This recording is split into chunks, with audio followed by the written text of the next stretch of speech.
Hi, I'm Tara Antonellis. I'm a level two quantum healing hypnosis practitioner, a Hellenistic astrologer. I read tarot and I also do Reiki. This is my podcast. Welcome to Seeking Beyond. Hi. Oh, Will you introduce yourself? sure. My name is Rhian Lockard. I am the head witch of Moonstone Witchery. I'm a multi-certified life coach. I'm an interfaith minister and a professional psychic medium. I love it. I actually found you about 3 years ago when I would listen on my headphones delivering mail and trying to educate myself on all witchy things, and I'm Yes. so glad to be here with you. It Thank was you like so 10 months much. while listening to you. Well, I'm Well, honored that you having me on your podcast. Thank you for having me. awesome. Well, you tell everyone what kind of led you on the witchy path and just your background of how you started.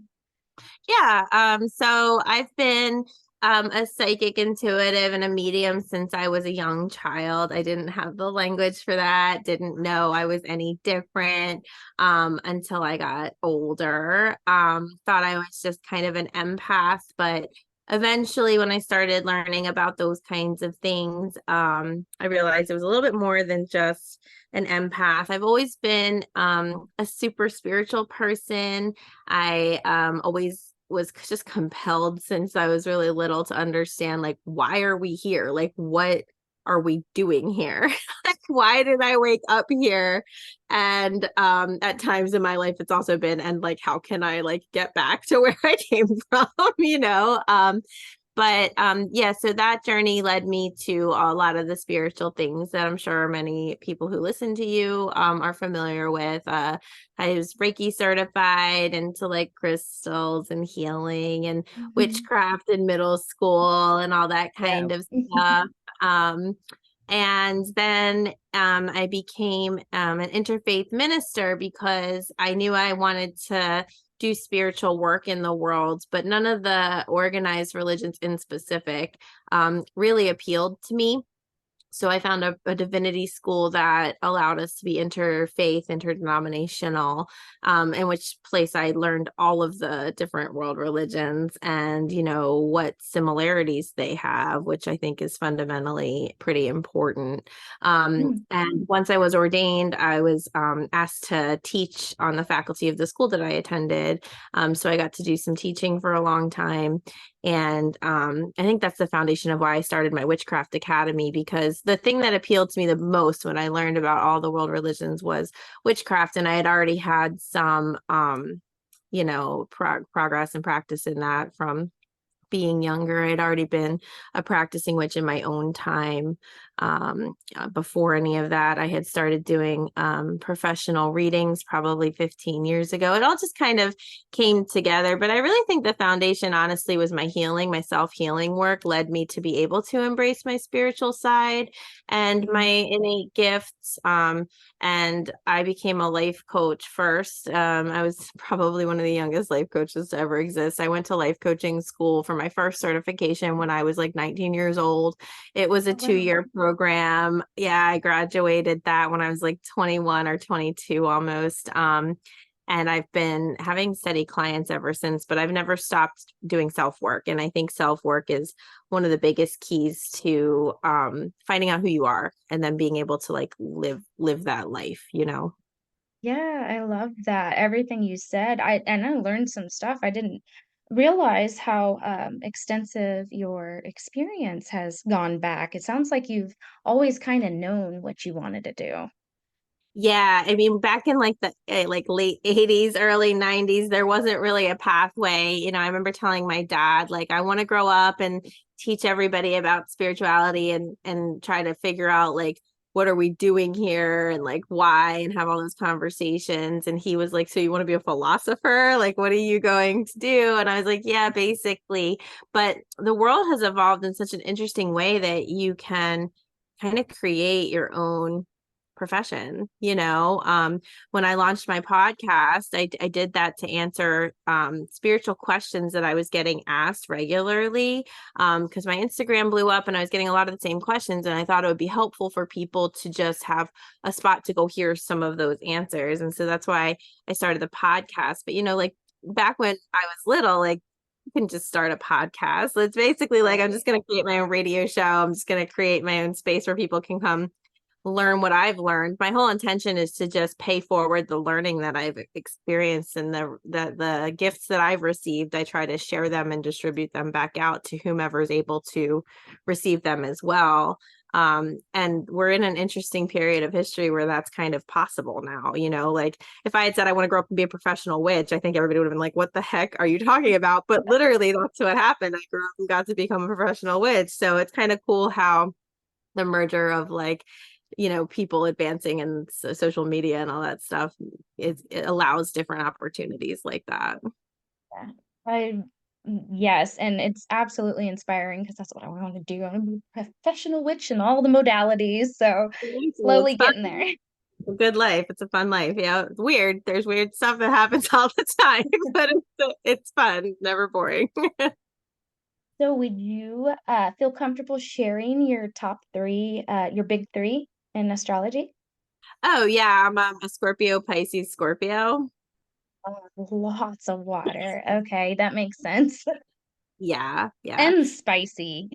Spicy water. And I have a Yeah, Scorpio. So you know, my Venus is in Scorpio as well. It's just there's a lot going on, but I am a friendly Scorpio. I I promise. love it. Have you ever had any out of body experiences? Yeah, you know, when I was little, this game I used to play when I couldn't sleep because I have ADHD, so sleep's always been sort of a challenge for me. When I couldn't sleep, I would leave my body and go fly around and visit my friends to see who else was asleep or what they were doing, or like check on my family members, or just kind of be out in the world because I was bored and I couldn't sleep and we didn't have phones to look at or whatever the case may be. And I didn't know that everybody didn't do that or couldn't do that. And then later it felt a little unethical to kind of just like float around and spy on people. I mean, it wasn't my intention, but yeah, that I definitely have an ease with kind of popping in and out of reality. And as an interesting side note, you know, like just due to being raised with some trauma, like I tend to dissociate. And the side benefit of that though is that when we're dissociating, we're popping into the astral plane. That is really where we're going. So Oh, what a cool yeah, way to, yeah, I like right. that So it's perspective. I'm pretty good at reframing the hard things and showing us the other side of it. So because I just would dissociate chronically as a child, it's very easy for me to just kind of blip up into channel or to like kind of leave this realm a little bit. In fact, actually grounding is more of a challenge for me. I've had to find kind of creative ways to do that part because my chart is all water, air, and fire. I don't have a single earth placement in my chart. So it's been a weird ride. Oh man, that's my husband. I'm all the earth. I'm a Capricorn rising, so it's Yeah. funny how I bet Audrey has Oh some yeah. Yeah. Yeah. earth in She's her. Virgo ascendant. And she's got some more earth in there, but the Virgo ascendant is definitely very, very helpful I for think it's sure. so cool how we end up finding that balance with our partners to I that completely agree with you. well, how cool. I am super fascinated with NDEs and OBEs and all things quantum. Mm-hmm. So I actually do hypnosis, and Cool. funny enough, they speak about it in one of my sessions um, about ADHD and how it's like a superpower and Uh-huh. how we're just connected with these super intense antennas and one of the advices that I was given by myself was to turn it down, but to not to completely turn it off. So Yeah. the anxiety is just the volume full blast. So, That's really smart. Yeah, that's a really cool way to look at it. so I got some questions here for you. Sure. Uh, What is your take on consciousness? Like, what do you believe consciousness is? That's a great question. I've Yeah. really wrestled with this. I've No talked biggie, just, what's consciousness? little tiny one, yeah.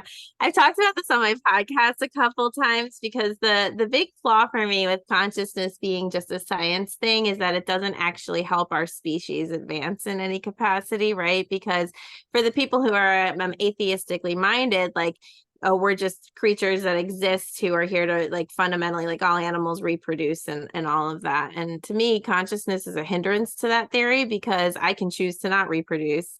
I can choose to not do it. I can choose to harm myself or the species. Like, I can make choices that are not in alignment with just a science-based mentality, right? And so therefore, consciousness kind of has to serve an alternative purpose for some reason, one would conclude, right? And so, I'm definitely in this vibe right now where I think that consciousness is almost has to serve a function of almost maintaining like a reality, right? Because if we're in a realm of duality, which, look at anything. I mean, the paradox of duality is consistently absolutely everywhere.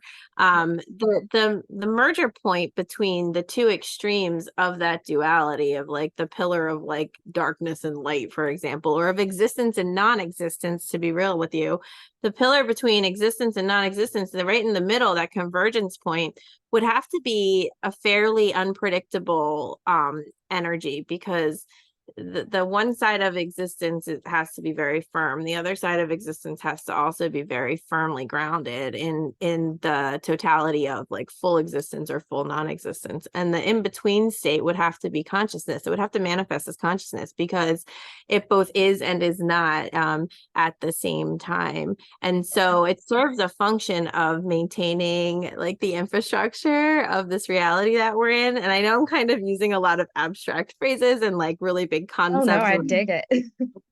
right? But it kind of has to be. Consciousness kind of has to exist in that midpoint. And that midpoint would manifest as here's a reality that you're in, that is existing because of it. It lives in that midpoint of those two extreme structures on either side. And it would have to be an unpredictable kind of manifestation because the two pillars upholding that reality are very predictable. And so the farther we move from one predictable point to another, we encounter unpredictability in the in between. And consciousness is a fairly unpredictable situation because, as I said a few minutes ago, like I can make any decision at any moment to do anything. Yeah. And so therefore, in a very mathematical kind of like almost like architectural kind of way, if we want to uphold these pillars that allow the universe to even kind of exist, right? Because there's the bubble of the universe, which is existence, but what is that being contained within? Well, one would presumably say it's being contained in a nothingness that implies non-existence. So then everything that happens there has to be a midpoint in the in between. So consciousness is kind of like a function of that. But on another level, just like more philosophical, or I guess more like to describe our lived experience, I do think that we are in some form of like a simulation, or Simulation. That was my next question. or like a projection of some version of reality. Science tells us there's, at least 11 dimensions. They're Mm. all vivid. They all actually exist. This isn't woo-woo language. There are tangibly 11. Disclosed in 2020. Yep. Right, exactly. And so because of that, because they're vivid and real, they are all stacked on top of each other, right? It's not like the fourth, fifth, whatever dimensions are somewhere else that we travel to. It is, we are in it. We can't see or experience it because we're here in the third, but it is here, and that's a scientific fact. And so because of that, then one would have to say, okay, well, then we're seeing one possible version of where we are, which means we're not seeing all of them, which means there's some sort of projection or simulation or version that we're able to absorb, and the other ones are being presumably filtered to some capacity or another, I would think. Hence cue the Mandela effect. Yeah. Oh my God, drives me crazy. That'll keep you up all night. Oh man, the latest one with Tinkerbell not smacking her wand and doing the little Oh, rainbow in yeah, the right? entrance of the I never even Disney. heard that one. That's Yeah, you remember really, that. I Yeah, you remember. remember Tinker's She did. Bell Of course smacking she her did. wand. Yeah, Yes. cannot find it anywhere. Oh No Disney. no. And they Yeah, picked the best goosebumps. things that Oh, get removed too. What the heck? that one bothered me, but the Britney Spears headphone one bothers me too. That 'Cause one really bothers me too, because it. I was like, I loved Britney Spears and I know she had that microphone on her face. For Like, Halloween, I looked at that costume and even like thought about making my own headphones. So it's like, what? no, you can't tell me that's not real. Gosh, I'm with you. It was real. So F the hater. what's your take on karma? Oh man, I think karma's a pretty misused term, quite For sure. honestly.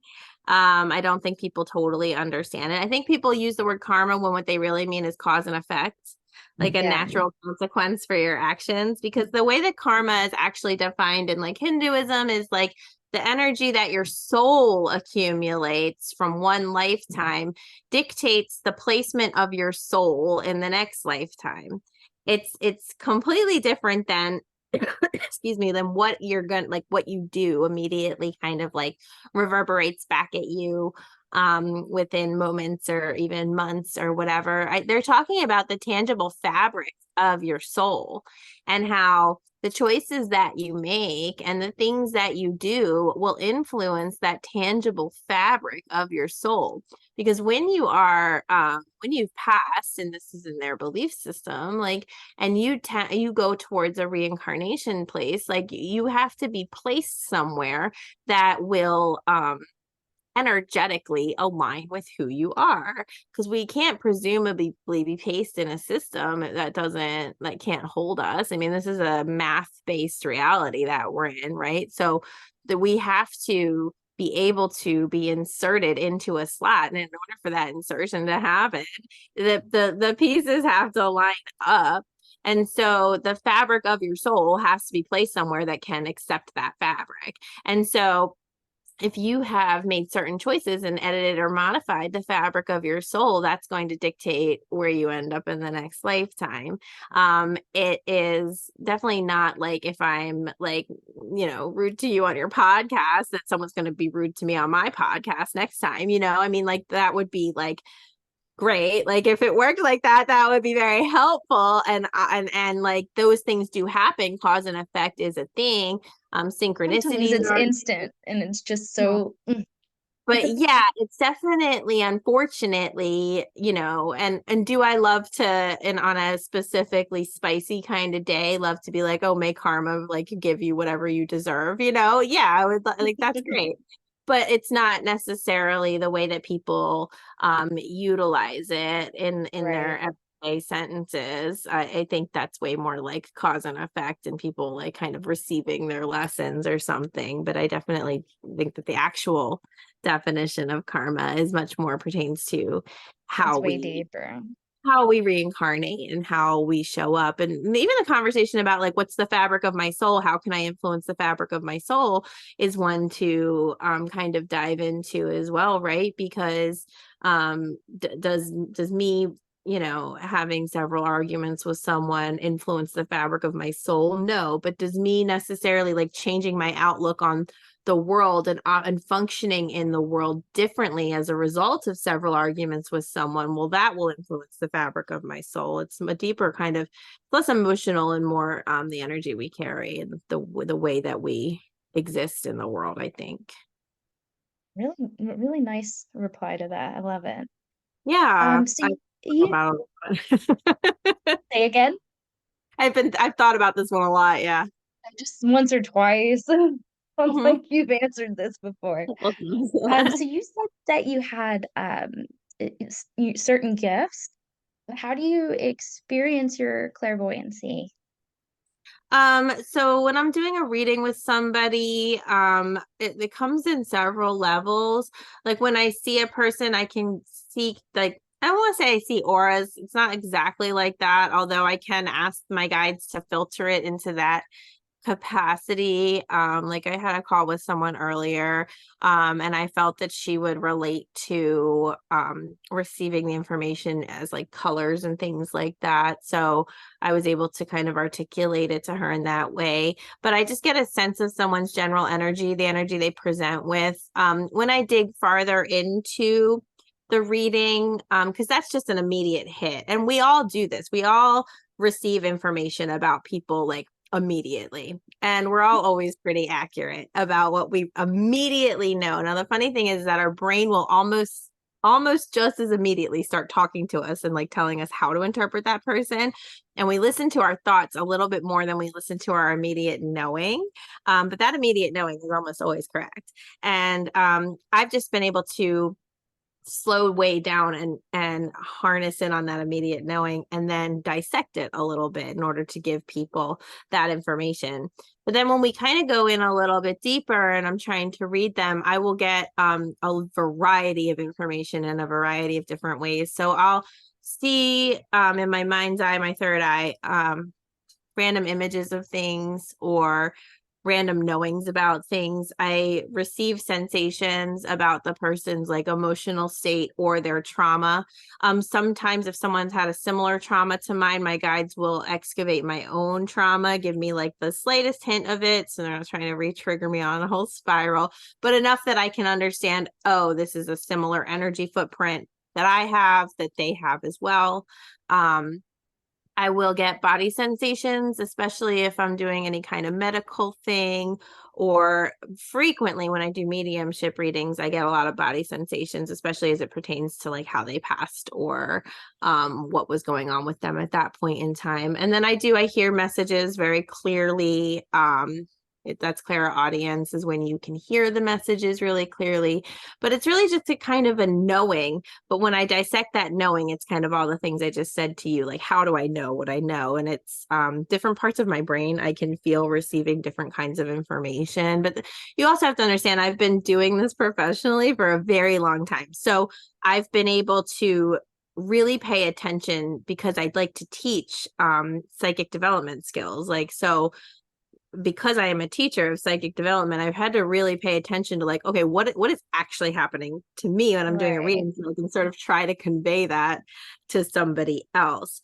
And the way your guides, especially with clairaudience or even clairsentience, will just sort of, the first thing that they do is they put thoughts in your head that sound like your own thoughts, like, because they don't want to alarm you. They don't want you to be like, oh my god, someone's talking to me in my brain. I have heard that is bad. I need like an evaluation, which in some cases is true, but in many cases it's not. It's you receiving your channel. So at first they'll just sort of flip rando thoughts into your head. And once you start to realize that that's happening, you can ask them to differentiate their voice from your voice so that you're able to really hear and receive. And then it's sort of just, for me at least, migrated into just an overall knowing, a very clear understanding of something that I have no real business knowing. But because the person has asked me and I've tapped into their energy, I just kind of just receive all of that information. How fascinating. I love that too. Are you familiar with Dolores Cannon's work? No, I don't think so.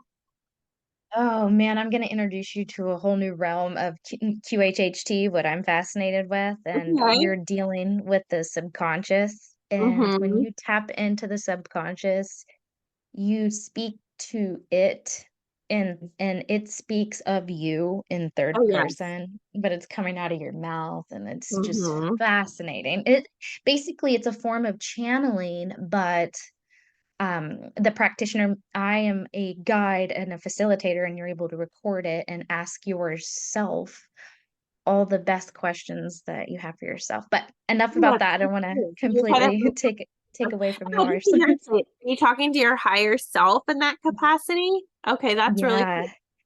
Yeah, and then the higher self sometimes is gonna connect to my next question, but sometimes it is ETs. So, Oh, yeah, yeah, yeah. I've yeah. recently been communicating because ever since the government or whoever was like, yeah, they're real, we have their stuff, like they are all around. I was like, I knew it, right? And so I started to try to initiate conversations with them. I've had a couple pieces of information, but I also think that, the thought has wandered across my mind. Like, I wonder if our guides are really just those beings from a different dimensional plane or something along those lines. Because to me, that would make a lot of sense. Yes, exactly. Actually, yes. But have you had your own connections with other dimensional beings? Yeah, so when I was trying to figure out what was happening with all the aliens when that all came out, I started going into channel to ask questions about it. And that's when I was told that they are not necessarily interplanetary, but rather interdimensional, which I found to make so much more sense and really resonated with me quite a bit. And I was told that, there's some component to traveling through the light and to keep an eye on the sun. And as you know, we've had like bananas crazy solar flares, geomagnetic storms, like Yes. all this wild stuff happening with the sun. And ever since they told me that, that's when there must have been a collective download of this for many, many of us at the same time, because that's when people started tracking the Schumann resonance really Yep. intensely. All the awareness started to happen around what the sun's doing. Weirdly, my son, when he was like 5 or 6 years old, he told me that the sun is a portal to different dimensions Oh and my to get God, that is through the discussed in portal. quantum healing. Yeah, Oh, they yeah, speak of that's it. cool.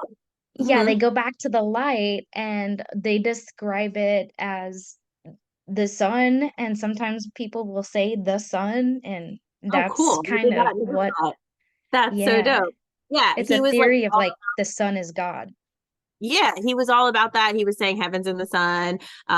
If you want to kind of like you're born first from the sun and then your soul floats to your body. Like he would had a whole thing. And then the more that I was trying to make connections with like any of these interdimensional beings, the more that they were saying similar stuff. And I was like, well, this all makes sense. And so now I'm kind of on that place where I'm very much like, because there's a lot of photographs that are wonky with like the way the light manifests and looks like these very specific geometric patterns. And that's kind of when I think that they show up a little bit in this like blue light sometimes. Yeah. Um, and I don't have a ton of time to look as deeply into it as I would like to, but I did do a session with my academy students where I was channeling, and one of those interdimensional beings was coming through and answering questions for them. And it was so funny because on the recording or while I was live, my voice was distorted every time one of them would speak, and everyone in my life was freaking out like, oh my god, your voice, oh my god. And I couldn't hear it because I'm not, you don't hear yourself on the live. So it's just been pretty funny and interesting and very validating. But I way think that there's so much going on with that I mean, a lot of Me people are too.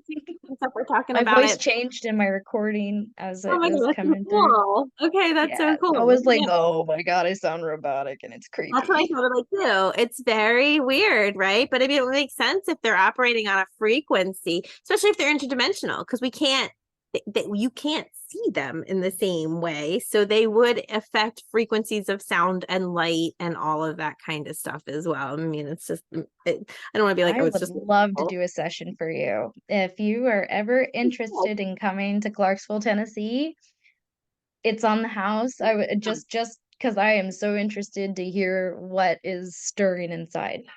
okay, that sounds cool. I'm down. Yeah, check it out. Search up on it and see if you're interested in it. And if you're ever out this way, I got you. And Cool. um, yeah, I wonder maybe you could get some recorded answers of just I some of the questions that the clients come in with are just what's my purpose? It sounds like you know what your purpose is, but if there's ever any deep questions you want answered, it comes straight from the source and Yeah, I mean, my question would be like, what the fuck are we all doing here? Sorry about cursing on your podcast. it's a And how do we they're stop if we don't want to keep doing it? oh Like yeah. somewhere. This is authentically raw is what we're celebrating here. Right, 100. It's so real. Well, that is freaking awesome. I really appreciate everything that you have shared with us today. And Is there some shout outs or places people can find you that you would like to share with us? Oh, sure. Yeah. I can be found anywhere if you type in Moonstone Witchery. I'm not on X anymore or Twitter, whatever it was. But I'm on Instagram. And we have a huge Facebook group. It's super active. The foundation of it is education, inclusivity, compassion. And so we try to be a safe space for everybody. We try to be an educational space, which means that like we won't share information that's just bananas inaccurate or harmful in some way. My mod team is full of really well seasoned, diverse group of witches from all forms of practices. And we try Bree to be is on top of her game too. Shout out to her. 100%. She's Shout out to I've me for I've watched her and I was like, she's on her game. she's like a miracle walking around. Like she's such an amazing, awesome person. And I have so that one's got, there's a bunch of replica accounts of me though. So I'm always just Moonstone Witchery. Sometimes there's an underscore in there, but there's never any dots or numbers or anything like that. So I'm on TikTok, Facebook, Instagram. I'm on Threads, which is pretty fun. And I have my podcast, which is also called Moonstone Witchery. And of course, I teach the Moonstone Witchery Witchcraft Academy. And it's a lot of fun there. So we learn all things witchy, but we really do a lot of shadow work too, because I think that's so super important. I love it. You have been an inspiration to me and is actually one of the reasons why I'm like, you know what? I can do this. I saw you start and then grow, and I'm like, oh my God, I'm gonna do it. I'm gonna do it. Right, do the damn thing. You're doing it. And it's all we have to Yeah. do. We just one foot in front of the other, just follow your soul and like it will never lead you wrong. So I'm really excited that you're doing this and I'm super thrilled to be a guest and I appreciate you sharing this space with me today. Thank you so much.